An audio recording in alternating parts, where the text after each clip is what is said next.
Metro rail যখন আবার চালু হলো তখন প্রথমবারই হচ্ছে উঠলাম, বাট ভিডিওটা এডিট করতে আর কি দেরি হয়ে মানে গেল।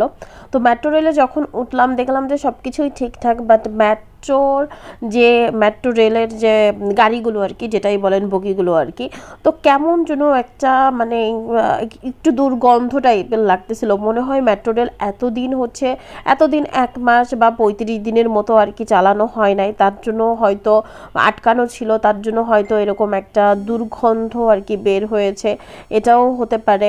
তার সাথে হচ্ছে মেট্রো রেলের আবার খুব ভালো সার্ভিস এখন পাচ্ছি মোটামুটি, বাট অনেক সময় মেট্রো রেলগুলো বন্ধ হয়ে যাচ্ছে মাঝখানে। আর একদিন তো হচ্ছে বড়োয়ের আটির জন্য মেট্রো রেলের গেট আটকানো যাচ্ছিল না। তো এই দিকগুলো হচ্ছে জনগণ যদি না দেখে তাহলে মেট্রো রেল আবার কিন্তু বন্ধ হয়ে যাবে। তো যাই হোক, তো মেট্রো রেলে আবার নতুন করে অফিস বা নিজের যাতায়াত পথগুলো আর কি যাচ্ছি, ভালোই লাগছে।